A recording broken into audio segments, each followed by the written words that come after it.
వన్యప్రాణుల దాడులతో నష్టపోయిన వారికి ఇచ్చే వివిధ నష్టపరిహారాలను పెంచుతూ అటవీశాఖ ఉత్తర్వులు జారీ చేసింది. అటవీ జంతువుల దాడుల్లో మనిషి మరణిస్తే బాధిత కుటుంబానికి ఇప్పటివరకు 5 లక్షల పరిహారం ఇస్తుండగా దాన్ని 10 లక్షలకు పెంచింది.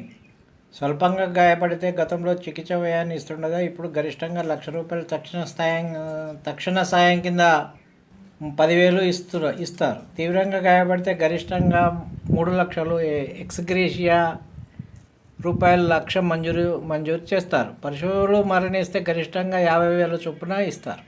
పంట నష్టం జరిగితే ఎకరాకు ఇచ్చే పరిహారాన్ని 6,000 నుంచి 7,500కు పెంచారు.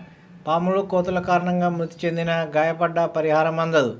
ఎస్ఐ లేదా ఎఫ్ఆర్ఓ 48 గంటల్లోగా దాడి జరిగిన స్థలాన్ని పరిశీలించి ఉండాలి.